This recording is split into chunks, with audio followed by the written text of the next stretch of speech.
Coming up on Valley News Live at 6, a local mother is shaken up after her child was nearly hit while coming off the school bus. We'll explain what police are doing. A nursing home in Morehead is being cited for abuse. We'll tell you what investigators have found so far. And bars in Grand Forks will stay open later. What made the mayor change his mind? Valley News Live at 6 starts right now. Live from Fargo and serving you on TV, online, and on the go. This is Valley News Live at 6.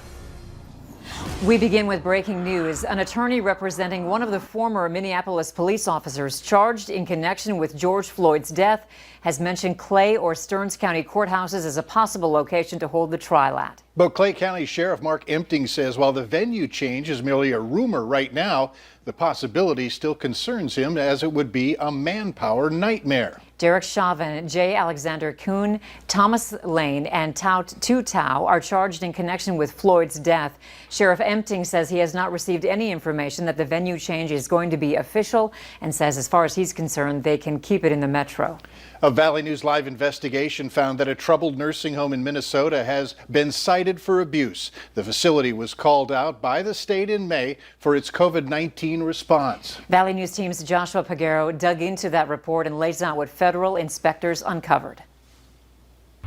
An inspection done by the Centers for Medicare and Medicaid Services found that the Morehead Rehabilitation and Healthcare Center failed to report an abuse between residents. The report states that last November, 2 residents got into a verbal altercation over a loud television, and one of them alleged emotional and mental abuse. An investigation uncovered that an employee did not report the incident immediately, violating federal policy. As a profession, we don't hide behind, this didn't happen. If it did happen and if it was substantiated, they need to work on that. Care Providers of Minnesota, an organization that represents several long-term care facilities, says staff have been under a lot of pressure these past few months with the pandemic. We have staff burnout going on right now. So we have challenges to fill our positions. Staff ratios aren't as high as we would like them to be, but we have open staff positions. Morehead Rehab was criticized by the Minnesota Department of Health back in May for its COVID-19 response, allegations that the facility disputed. Morehead Rehab is part of the Special Facility Focused program, which provides increased federal oversight to troubled nursing homes. Care Providers says graduating from that program is hard and time-consuming. I do think facilities like Morehead, who historically has had a higher percentage of residents with mental health issues, it's much more difficult to graduate from that program. The nursing home has been on that program for nearly a year and has not improved, according to the Federal Health Agency. In Morehead, Joshua Pagero, Valley News Live. Morehead Rehab declined an on-camera interview, but said in a statement that it continues to provide the best possible care for residents and keeping its community safe amid the ongoing pandemic. Well, don't miss your chance to get outside tonight and enjoy those warmer temps. I say that because I know they're going to be replaced soon. Hutch is here to explain. Hutch? That's right. It's been a hazy day, and we definitely did not get as warm as forecast today, sticking around the 70-degree mark here in the FM area, cooler up north. It was near 80 down near the South Dakota border. As we take a look at what's going on right now across the region, we have temperatures that have cooled off significantly up to the north. And let me see, apparently my computer, there it goes, 63 Devils Lake, 64 for Bemidji, and the warmth down in central South Dakota where it's near 90 in Pierce. So the cooling is already taking place. Tonight's temperatures will not be hot, but it will be a pleasant evening to get out and take care of any outdoor activities that you want to do before the cool pool arrives. We'll be in the 50s as we head into the overnight. I expect the wind to increase overnight out of the north. Grand Forks, cooler 50s before bedtime tonight. I'll have details on how low we go because we do have some cool air sloshing our way, but we have some warm weather to talk about. And I'll have details on the forecast for all the smoke that's around the valley as well. We'll take care of all of that in just a bit. All right, thanks, Hutch. West Fargo schools not only educate kids, the district also protests against certain special assessment increases. In this case, what it calls upwards of 150% of standard assessment rates. The board has decided to challenge the specials tied to the Horace infrastructure projects near Heritage Middle School and the future Horace High School. The move comes after the two entities could not reach agreement on how to pay for 4 large projects. The district says its share would be just under $5 million and split among residents of Horace, West Fargo, Riley's Acres, Harwood, and portions of Fargo through annual tax levies. School officials plan to protest at a special assessment committee hearing on Thursday at Horace City Hall.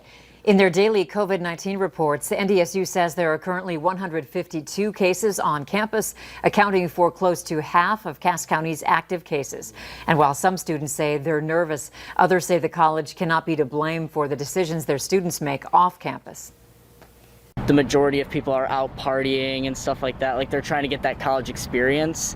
So I'm not surprised that 50% has come from NDSU, but also I feel like it's too high. Fargo field epidemiologist Brenton Niesemeyer says NDSU's number is technically higher as many of the positive cases in the county are close contacts to those living on campus. The daily positivity rate for COVID-19 has climbed to 12.18% in North Dakota. There are 235 new cases along with 2 more deaths. Overall, 172 people have died. Minnesota's reporting 432 new cases of COVID-19, along with 5 new deaths linked to the illness. More than 1,900 people have died from the disease. New tonight, a white-knuckle moment at a North Fargo bus stop as a mother says her heart's still pounding after someone flew past a stopped bus letting off children. Valley News Team's Callie Hubbard has her story and what police are doing. Becky Lavoie lives on the corner of 1st Street and 13th Avenue North in Fargo. Every school day, she can walk to the window and watch her daughter Juliana as she gets off the bus stop across the street. So the bus pulled up and I was watching. As her 5th grade daughter and classmates arrived at the bus stop, I see their feet, from my vantage point underneath the bus. And all of a sudden I see an SUV just go past them and my heart dropped and I froze. My mind was just, oh my God, where is my daughter? Juliana and her friend did get off the bus, but luckily hadn't crossed the street, avoiding what could have been a deadly crash. Lavoie says whoever was driving the Jeep Renegade wasn't paying attention. Pay attention. I mean, I don't think it was malicious by any means. Nobody decides, oh, I'm just gonna be past this bus, but anytime you see a bus, you should treat it, as though there are kids around, because that is what they are doing, is hauling kids. Fargo police tells me that they've had a lot of Facebook comments about speeding in this area. They say officers are aware and they're enforcing violations when they can. Lavoie says she froze and wishes she would have gotten the license plate of the vehicle, adding she's grateful her daughter is alive. In North Fargo, Callie Hubbard, Valley News Live. Fargo police say that if you don't stop for a school bus when it has its lights on and arms down, it could cost you $100. The North Dakota Supreme Court has denied an appeal by the parents of a college student found dead after becoming an informant to drug investigators. The Saddicks sued the Richland County Sheriff's Department, one of its deputies, and the county. They allege their son, Andrew Saddick, was killed because he was coerced into becoming a drug informant. The judge ruled there was no evidence that the sheriff's deputy directly caused Saddick's death or that the county acted negligently.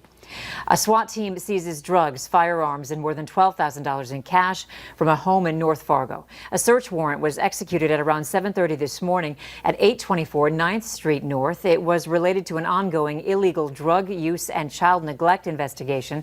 The SWAT team detained 5 adults and found an infant in the home. That child was placed in protective custody. No arrests have been made at this time, but charges will be pending on all adults who were there. A runaway boy is safe thanks to West Fargo's Lifesaver program. The boy separated from his mother yesterday from a Fargo location near 45th Street South and 32nd Avenue South. West Fargo police tracked him to a construction zone in the area of 3400 and 41st Street South using the Project Lifesaver technology. To learn more about this program, log on to our website at valleynewslive.com. The Trump campaign announces a couple changes with the president's visit to Bemidji. We've got details of the event next on Valley News Live at 6.